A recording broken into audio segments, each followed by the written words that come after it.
नमस्कार, मेरा नाम है आशीष जायसवाल। रोज खबरें आ रही थी ईरान के बारे में, लेकिन इस वक्त देखा जाए तो ईरान की सड़कों पर लोग हैं। और ये आज से नहीं है, कई हफ्ते कई महीने बीत चुके हैं कि लोग लगातार प्रोटेस्ट कर रहे हैं अपनी सरकार के खिलाफ, खुमैनी के खिलाफ। और ये प्रोटेस्ट इसलिए भी हो रहा है, जैसा कि मैंने बताया था, ईरान में जो है दिन प्रतिदिन वहां की जो करेंसी है वो गिरती जा रही है। ये भी एक कारण था। लेकिन सवाल ये उठता है कि लगातार मांगे रखी जा रही हैं लोगों के द्वारा, लाखों लोग सड़कों पर हैं और अमेरिका जो है वो खुलकर समर्थन भी कर रहा है। लेकिन इसके बाद भी ये देखा जा रहा है कि खामनेई जो हैं अभी भी वो सत्ता की कुर्सी पर विराजमान हैं। उनकी कुर्सी अभी डगमगाई नहीं है, हिलाना तो दूर की बात है।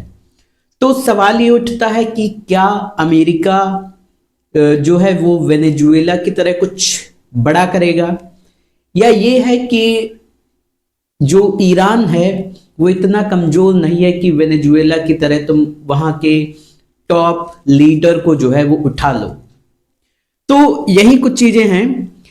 अब ऐसा है क्यों? ये जो फोटो आप देख रहे हैं, यहां पर आप देख रहे होंगे कि कुछ गार्ड्स आपको दिखाई दे रहे हैं। तो जो खामनेई हैं, बताया जाता है कि उनके पास दो ऐसी ताकतें हैं जो कि उनके लिए हम कह सकते हैं कि वो एक कवच की तरह काम करते हैं। इसमें एक जो सिक्योरिटी आती है वो IRGC, Iran revolutionary guards corps.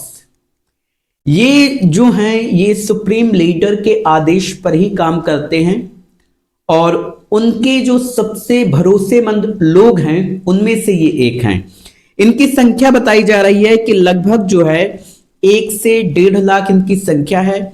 Missile और ड्रोन की अगर बात की जाए तो सारा का सारा जो हम कह सकते हैं कमांड है वो इनके अंडर में है। इसके अलावा जो है ये कहा जाता है कि ईरान की 50% से जो अधिक अर्थव्यवस्था है वो इनके अंडर में है, उसको ये संभालते हैं। इस्लामिक क्रांति को चाहे पूरी तरीके से जो है रोकना हो, या पहले तो ये बताया जाता था कि आंदोलन शुरू होने से पहले ही दबा दिए जाते थे, शुरू होता था और वो दब जाता था। लेकिन इस बार ऐसा नहीं हुआ। लगभग 2500 से ज्यादा लोग इस प्रोटेस्ट में मारे जा चुके हैं।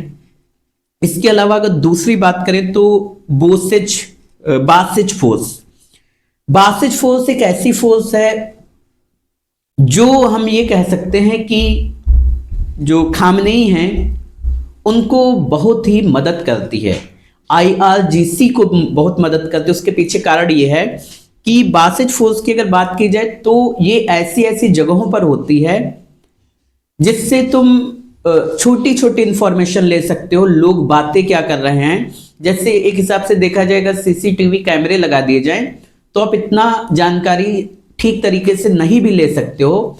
लेकिन ये अगर बासिज फोर्स की बात की जाए तो ये आपको गली मोहल्ले में मिल जाएगी, शहरों के जो चौराहे हैं वहां मिल जाएगी, छोटी छोटी दुकानों पर मिल जाएगी, स्कूलों में इवन होती है, बताया जाता है मोहल्ले में होती है, यूनिवर्सिटीज में होती है। तो बासिज फोर्स जो है ये ऐसी ऐसी जगहों पर होती है। बताया जाता है ये 40,000 से ज्यादा ठिकाने हैं, वॉलंटियर्स होते हैं और कई लाख वॉलंटियर्स हैं, 1-2 लाख नहीं, कई लाख हैं। अब अमेरिका के जो राष्ट्रपति डोनाल्ड ट्रंप है, उनका कहना यह था कि अगर किसी प्रदर्शनकारी को मौत की सजा दी गई तो इसका खामियाजा जो है वो ईरान को भुगतना पड़ेगा। लेकिन इसके उलट एक और चीज देखें कि एक इरफान सुल्तानी था जो कि उसी प्रोटेस्ट का हिस्सा था। उस पर कई सारे एलिगेशंस लगाए गए बाद में और उसको मौत की सजा हुई थी। लेकिन जब डोनाल्ड ट्रंप का ये फरमान आया उसके बाद ये कहा जाता है उसकी फांसी को टाल दिया गया कुछ समय के लिए, या कब होगी ये कुछ नहीं पता। तो आगे चलकर ईरान में क्या होने वाला है क्या नहीं होने वाला, लेकिन ये आप समझ सकते हैं कि हालात जो हैं वो ठीक नहीं है, या ये आप कह सकते हैं हालात जो हैं वो अमेरिका के पक्ष में हैं भी और नहीं भी हैं। वो जो टॉप लीडर है वही जान सकता है क्या सिचुएशन है इस वक्त की। हम लोग तो वही जान सकते जो न्यूज़ आ रही है, जो इंफॉर्मेशन हम तक पहुंच रही है। इसके अलावा हम लोगों को कुछ भी नहीं पता होता, ये सच है, ठीक है। तो टॉप कमांडर्स जो हैं वही बता सकते हैं कि इस वक्त अमेरिका में क्या होने वाला है और क्या हो रहा है।